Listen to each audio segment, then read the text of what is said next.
Welcome to the Charles Aris podcast. Our firm specializes in finding and placing executives who are qualified, available, and interested in enhancing your organization. We started this podcast to share recruiting trends and insights aimed at helping you make informed hiring decisions. Stay tuned for expert advice, perspectives that will help you navigate the ever-changing marketplace for top executive talent. Corp Dev Professionals, welcome to the Chief Development Officer Podcast, Episode 4. I'm Josh Kotelnicki, a co-leader at Healthcare Finance and Corporate Development Vertical. We've got a fantastic episode today, speaking with Grady Wilson. I also have today with me my new partner and co-worker colleague, Rebecca Conway. Rebecca Conway, say hello to the Corp Devers out there. Hi, everyone. Great to be here. Again, as Josh said, I'm Rebecca Conway, and I co-lead Healthcare Corporate Development, and excited to be on the pod. Awesome. Guys, you're in for a treat today. Our guest today is Grady Wilson. A quick introduction on Grady Wilson. He's a Northwestern MBA. He's currently the Chief Development Officer at Orthopedic Care Partners, which is a Varsity Partners portfolio company.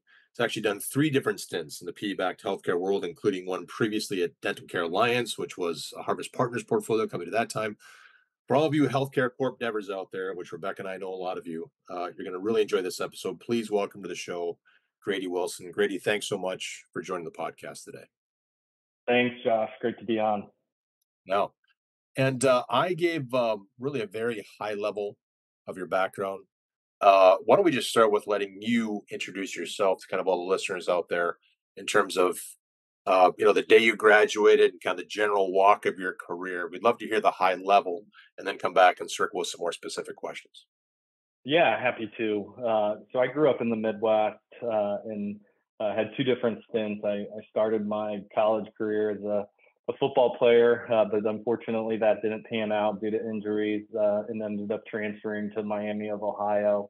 I was a finance major there and was coming out. Luckily, I had an older brother that had started his career in investment banking at Lehman Brothers. A tough word to say now, but back then they were a great bank.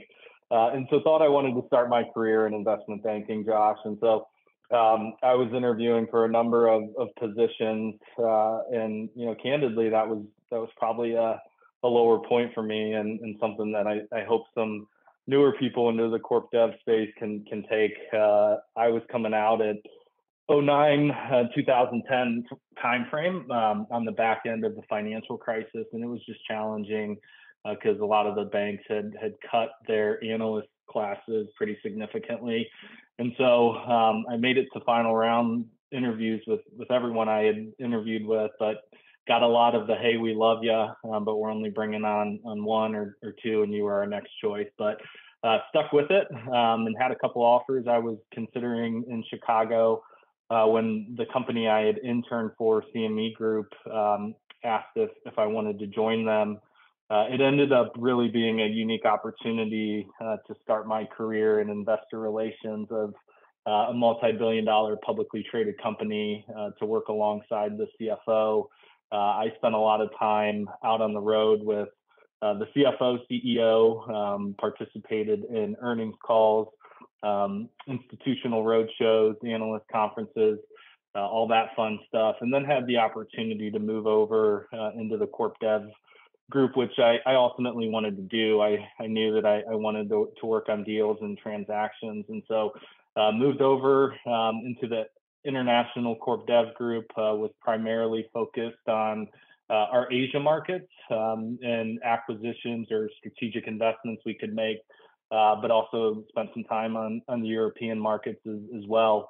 I did that for a number of years before moving over to the corporate strategy group. Felt like it was a good opportunity to round out my skill set and really build some of the more strategic thinking skills versus just the technical finance skills that I had built up at that time too. I decided it'd be a good idea to try to go back and get my MBA at night. And so working full time and getting my MBA in the evenings made for a pretty hectic, busy 2.5 years, but it was well worth it. Met a ton of great people at Kellogg and learned a lot. And then on the other side of business school, knew I wanted to make a change. I was lucky to get to do different things at CME, from investor relations to corp dev to corporate strategy, and even worked a little with our corporate venture capital group internally.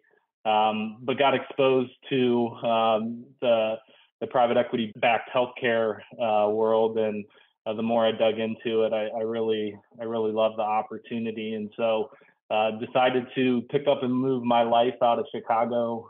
Got an opportunity to go help run development for Dermatology Medical Partners, a business backed by Tyree and D'Angelo Partners out of Chicago. We were really building that business from scratch, and so the ability to move from a large publicly traded company to, in essence, a startup was appealing. And it was a lot of fun. Building something from scratch is unique. You have to be nimble. You have to be able to wear different hats. I wasn't just focused on M&A, physician recruiting, or de novos, which was the job title. There were times where I'd dive in and help on accounting and finance or operations.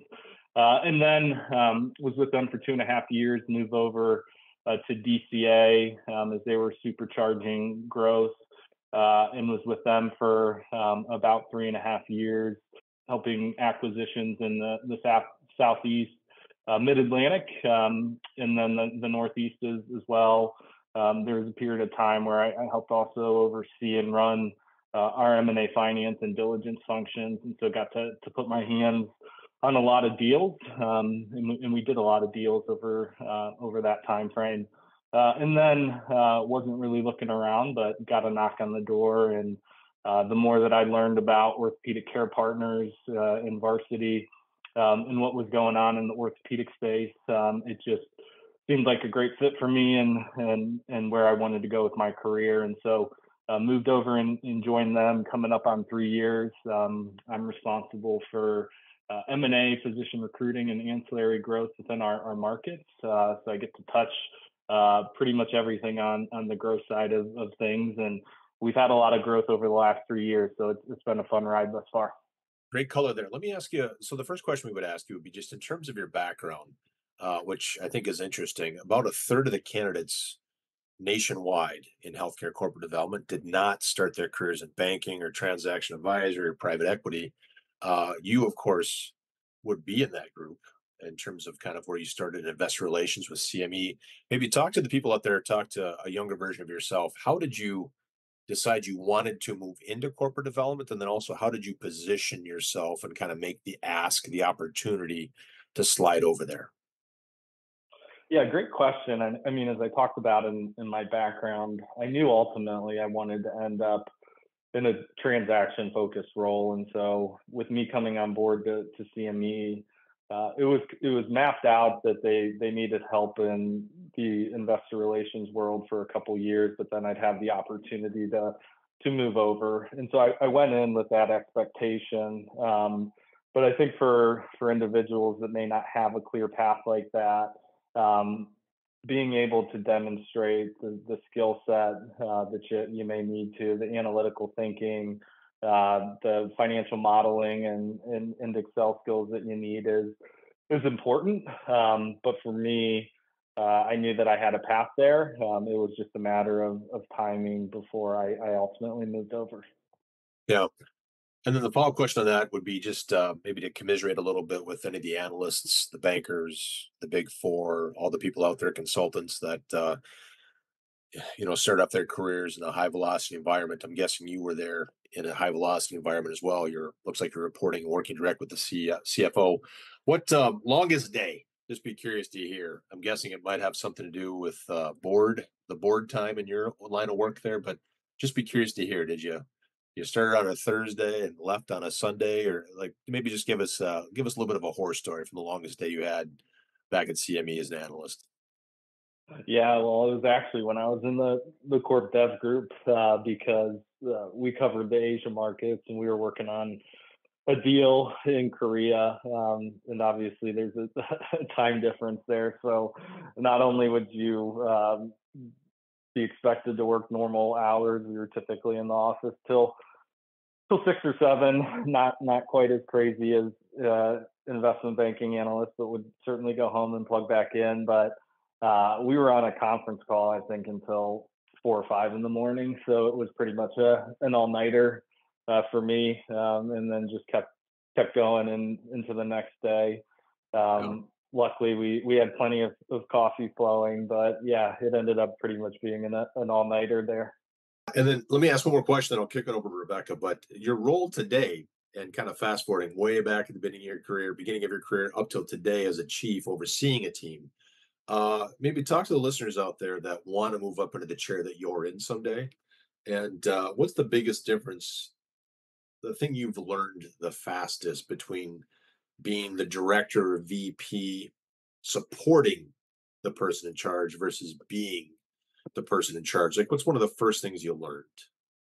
I think the biggest thing, Josh, is building a team around you that uh, you feel like you can empower and that they can execute and get the job done. And in my position, I get pulled in different directions based on things that I may have to do with the executive team, that I might have to do with our sponsor.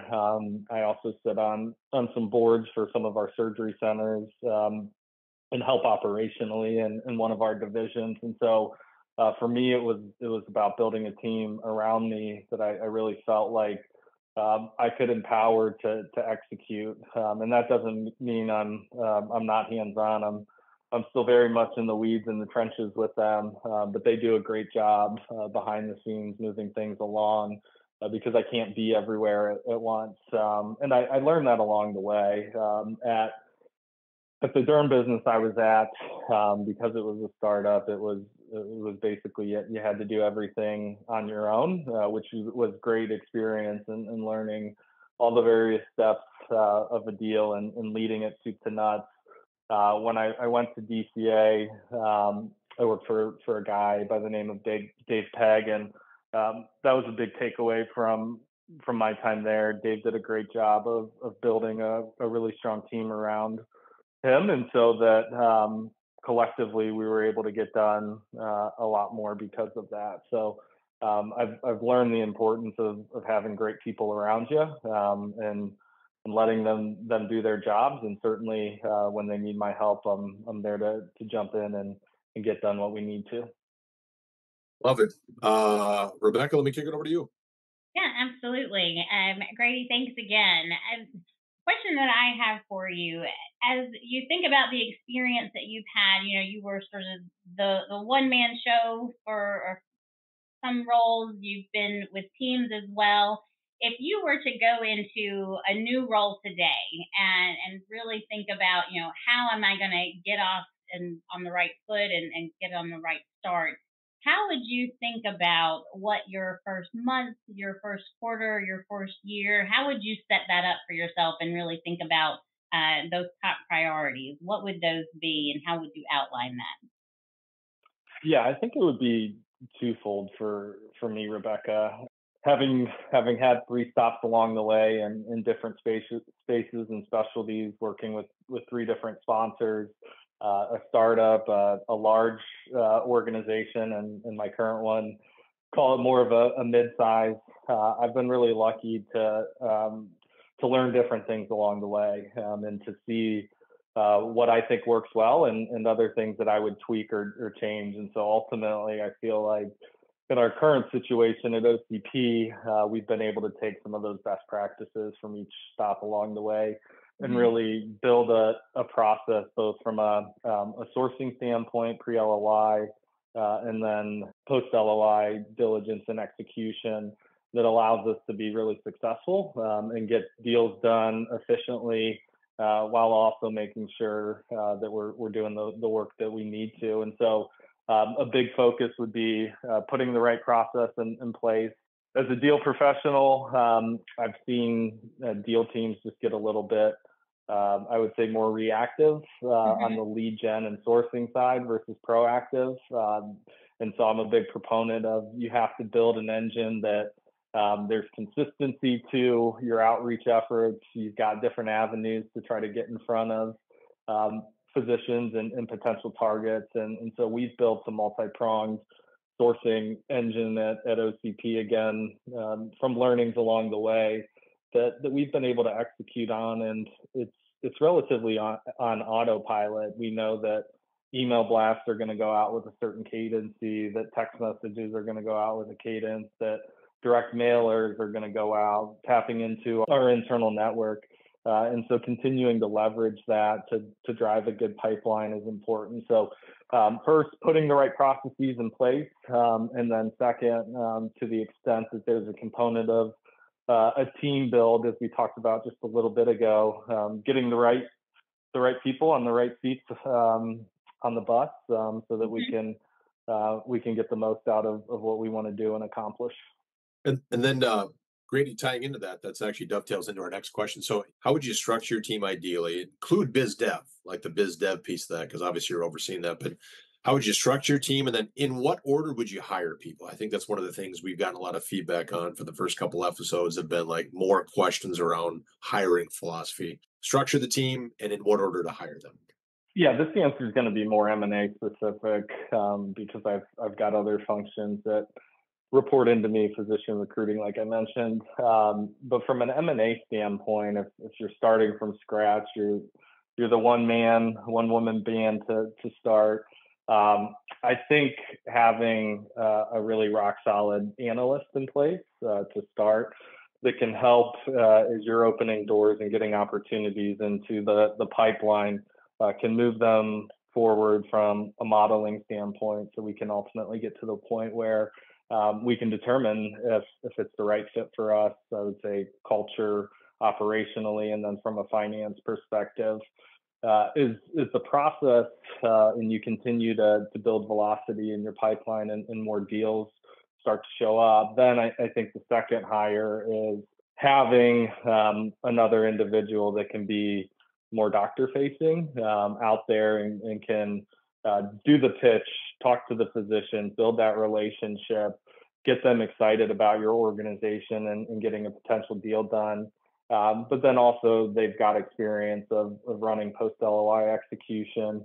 And so for lack of better terms, they can run their own deals as well. I think with that staging, it allows you to get the most out of what you're trying to build. And then, depending on the goals of the organization, how many deals they want to do, you can potentially have incremental adds from more of an analyst associate type level to more director VP individuals that are good at running deals themselves. And then as you get to a certain size and scale from an M&A standpoint, I think the integration function is key. I've been a part where development myself ran integration, and then at DCA we had some dedicated integration folks. But I think when you get to a point where you're doing a high velocity of deals, it just gets hard to manage on your own. So having someone focused that can quarterback those is important. So that would be the next ad for me after the ones we talked through. Yeah, I appreciate that, and I think a lot of other listeners will as well. Rebecca, let me kick it over to you again. Yeah, Grady, as you think about, so you've got your team in place, and you've got the team that you can trust. You've got those strong individuals there, but externally, you may still be in a situation where you might feel like you're herding cats when you're bringing other functions together to make sure you can get those deals to the finish line and close.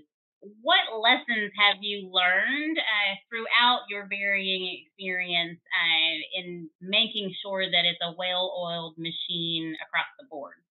Good question. I mean, it's two components in my mind. We've got a great team. I have to give them a shout out. Suri, Mitchell, and Jake on my team are phenomenal. And I think what it is that we're meeting twice a week so that balls aren't slipping through the cracks. We've got a team meeting Tuesday morning and then Friday morning as well, just to make sure that we're executing on it. I would say the post LOI part of deals, a lot of it isn't that sexy, Rebecca. I mean, it's managing those third parties as you talked about. It's the herding of the cats, and you need to be very well organized. So we utilize checklists internally to make sure that we're tracking along how we want to be, but then also making sure that you continue to manage those third parties. And so it's frequent check-ins with them to get updates. It may be just a quick sentence or two email, but that allows you to keep deals on track from a timing standpoint, and also make sure that things aren't slipping through the cracks. So those are the kind of things that I've learned. Make sure that there's frequent communication with your team, and that they're managing appropriately. And so we utilize that through our team calls, but also utilizing checklists so you have everything in one place, and then you can mark things off accordingly, provide updates, keeps you tracking where you want to. So Grady, kind of following up on that in terms of like working with other functions, talk to the listeners about working with outside vendors, whether it's for diligence, for legal, for recruiting, of course. But talk to us just lessons you've learned about collaborating with outside vendors.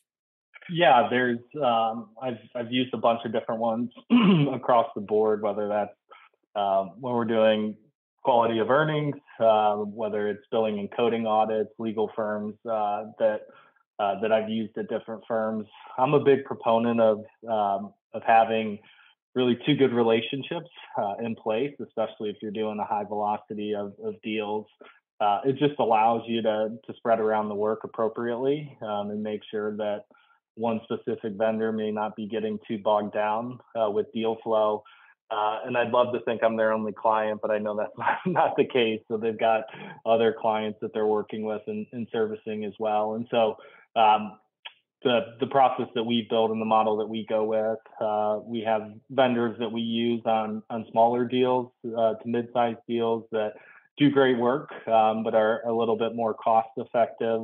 And then if it's a larger deal, have utilized a different set of vendors on those that are some of the blue chip names that you would expect, are more costly, but we may need a level of detail that's more robust than what we may need on the smaller and mid-sized deals. It's awesome. A lot of good stuff in there. Well articulated. Rebecca, let me Yeah, absolutely. Um, Grady, we'll have a lot of listeners out there who are probably in a point where they're just a little bit earlier in their career. Maybe they're a director, VP level, but they've got their sights set on being CDO later on. If you had to think about what do I know now that I wish I had known earlier, what advice would you give our listeners as they're preparing for that role? Great question. I think the biggest thing, Rebecca, is that when you take the step up, and I still had access to when I was at DCA and participated in certain senior level meetings, and I think a time or two a board meeting, but there's a lot more that goes into the job when you're an officer in a company than you might realize. Having to participate in a number of executive type calls, the more direct working relationship with our sponsor, our operating partners, and board members. And so I spend a lot of time on things that may not specifically fall into my job jar, but are important for the organization, or meetings, things like that. So I would tell people that you'll still get to do the things you want to do, from executing on transactions and the growth standpoint, but there's a lot more that goes into it that I probably didn't have as much of an appreciation for when I was just heads down trying to get as many deals done as I could. Thanks for listening to the Charles Harris podcast. If you're interested in accessing additional finance and corporate development insights, including industry-leading compensation reports, subscribe to our newsletter at the link in the description. Now back to the show. Grady, follow up on that in terms of, again, maybe going back a step or two in your career, the execution skill set versus the sourcing component. About half the searches we do here at Charles Harris, there's going to be the corp dev candidate is also expected to do a degree of sourcing, whether it's cold, whether it's managing inbounds from brokers and bankers, et cetera. But just to be curious, any advice you give to younger corporate development professionals on the importance of those skills, developing one over the other, or making sure you get reps more at one versus the other early in your career? Yeah, I would tell you, Josh, that I think the importance and some of the secret sauce in this, and I didn't come from a sales background or I was behind a computer screen building financial models. And so when I first started in the derm business, the thought of going out and meeting with docs and pitching them on why to join our organization, it wasn't something that I had done. And so what I would advise people on is you can start to get those reps and really build that skill set. That's important. And there's a lot of things that make deals tip one way or the other, but especially in the private equity backed healthcare arena and physician practice management, building these relationships with these doctors, physicians along the way is the reason why you can win a deal. A lot of us can be competitive on price and structure. And so how you ultimately get the doc, the practice to want to do a deal with you is they believe in you, they trust you, they like you. They see what you're saying is true, and you can show them the value that your organization has provided. And so building that skill set, that comfortability of being able to get in front of people and talk them through all the complexities that come along with these types of transactions and do it in a way that they feel confidence in you and your organization is I think extremely powerful. There's a lot of people that are good deal executors, but I don't necessarily think there's a ton of secret sauce to that. You have to be well organized. You have to communicate well. You have to be, in essence, a good project manager. And a lot of people, like I said, can do that. But convincing someone that you're the right person to buy their business when they care a lot about it, their brand, their reputations, their patients, their employees, that's a big decision for these individuals. And so the more you can get reps doing that and ultimately developing your own style for it, I think is really important and can set you apart. Yeah, 100% agreed. Wise words. Just for the younger crowd out there, this is kind of more geared towards them. Um, you know, Talk to us real quick, Grady, about maybe important lessons you learned early in your career, like before the age of 30. A lot of times, I think a lot of us, regardless of the industry or the role, a lot of times we learn lessons from making mistakes or disappointing, right? Somebody that we really look up to. Maybe talk to us, tell the listeners lessons you learned early in your career from mentors that you were really fortunate to learn early. Yeah, good question. I think a couple ones that I learned is one, attention to detail. There were some times early on in my career while I was extremely focused on that. You still make mistakes from a financial modeling standpoint or how you're structuring a deal, and that can have a significant impact. And if you put it in front of someone without noticing that, that can really change the dynamics or how attractive the deal is internally. And so really making sure that you double, triple checked, you're confident in anything from the financial model to the structure offer that you're making. That was ingrained in me. In this world, it really ebbs and flows in terms of the amount of work that you may have on your plate. You may have multiple deals going at once, and you just have to be willing to work hard. So that work ethic is really important. And then I think just being authentic, being a man or woman of your word. I've seen people that will do anything just to get a deal done, and they may have sold out the doctor or maybe not did the right thing for the organization. I always like to say my own reputation is too dang important to me. You can talk to dermatologists that I partnered with, however long ago that was, dentists as well, and certainly in my current role, orthopedic surgeons, and I think they would all tell you the same thing about me. So being honest, transparent, you can still be very good and get a lot of deals done by operating that way. And so I was lucky enough to have mentors along the way ingrain the importance of that to me. So moving on to deal talk.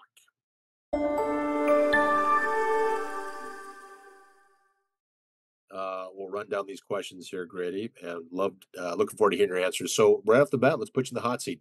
Your favorite deal, first thing that comes to mind. You can't do that to me. I have too many good docs out there that I've partnered with. Yeah. Probably will go back to my days at CME.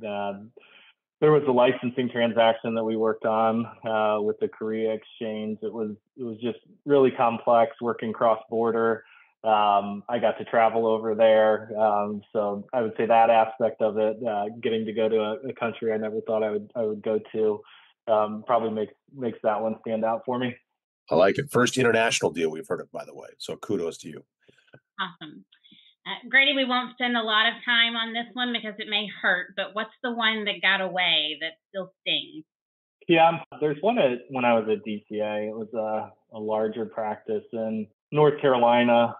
We were narrowing in on a letter of intent with them, but it was also kind of right around the time that I was leaving. And I don't think that deal ever got done, but I had spent years on that relationship. And so I would have loved to have seen it come to fruition. But that's the nature of the beast in this. You can spend a lot of time building relationships, think that you're going to have a path to get a deal done, and then for whatever reason, it evaporates at the last minute.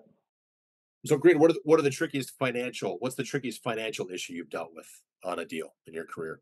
Yeah, Josh, I don't know if there's one that specifically jumps out to me. I would say the two things that I've seen the most common are you have a Q of E lighter come in lighter than you expected, and you have numbers in an LOI. And so building in or trying to find a pathway to get a deal done, whether that's decreasing purchase price or giving them some avenue to try to earn those dollars back. The second piece I would say is just tax implications depending on the entity type. Sometimes things can get a little bit challenging with C corps, so have run into those two, but nothing really unique in terms of one that was probably overly complex. Gotcha. What lessons have you learned about presenting to the investment committee over the years? I think the biggest thing is just that understanding how they think about things. They typically have a different lens for how they may view an opportunity sitting in the seat that they do versus the seat that I do or my colleagues that are in the business day to day. And so because of that, I would say we've really expanded how we think about opportunities that we're evaluating and analyzing, trying to look around potential corners that may not have seemed like a big deal to us, but to them, there's something they're focused on. And so that's been a good, I would say, a good lesson learned along the way. Certainly, the three different private equity sponsors I've worked for have had different approaches to it. Yeah, I like it. And Grady, what's the fastest deal to close that you can recall? 42 days from the time we signed an LOI to close. Awesome. We were moving on that one. What about most number of deals you've had under LOI at one time? Double digits for sure. Probably not high double digits, but I would guess probably in the 10 to 12 range. Love it. What do you do in your spare time? What do you do for fun? Travel, sports, read. Maybe give us a little sense, kind of what you do for your spare time. Definitely not travel. I travel too much for work that takes the fun out of it for me. But I've got a great family, man. They're not only just supportive in my career, but they're troopers with all the time I'm on the road. So when I'm unwinding, I like to spend time with our two daughters. We've got a 4-year-old and a 2-year-old. You can imagine that our hands are full with that. But outside of that, I like to exercise. You build a lot of stress up in these positions, and so that's an outlet or release for me. And then when I am able to sneak away from the family, getting out on the golf course is a hobby of mine. So those would be the things. Gotcha. Love it. Grady, if you weren't in corporate development in a different life, what would you be doing? I can't make this up. I actually started undergrad, I wanted to be an orthopedic surgeon, believe that or not. There you go. My freshman year of college, I blew out my knee, had a bad knee injury. And so at that point in time, that was tough. A lot of my identity was in athletics, and I had a phenomenal surgeon, and he just gave me a lot of comfort that I was going to get back to where I wanted to be and play football again, which was important to me at that point in time. And so I was thinking, wow, this would be really cool. Get to work with athletes and help them get better on these sports injuries. And I spent a little bit of time shadowing in the OR and figured out that I didn't have the stomach for it. And so I did the obvious pivot to accounting and finance. Which is funny because I've bunny suited up and have gone in on some surgeries now, and I can handle it a lot better today than I could when I was 18. Well, almost full circle. You're back in the orthopedic world. That's right. I've come full circle. Grady, thank you so much.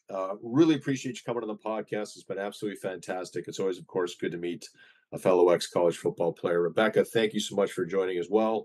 Any healthcare corp dev professionals out there, or anybody that wants to go into healthcare corp dev, make sure you reach out to Rebecca Conway on LinkedIn or our website. And then Grady Wilson, Orthopedic Care Partners Chief Development Officer. You can also find him on LinkedIn. Grady, thank you so much for joining the podcast today. Really appreciate you coming on. It was awesome. Thanks for having me. And I think this is great what you guys are doing. I look forward to listening to additional ones that you have here in the future. But I think it's a great tool and resource for individuals that are coming up and furthering their career in the space. Awesome. Well, much appreciated. Grady, thanks so much. Of course. Thanks, yeah, thank you guys. Thanks for listening. For more of the Charles Aris podcast, you can subscribe on Spotify or Apple Podcasts, or head over to our YouTube page at youtube.com/Charles Aris Inc.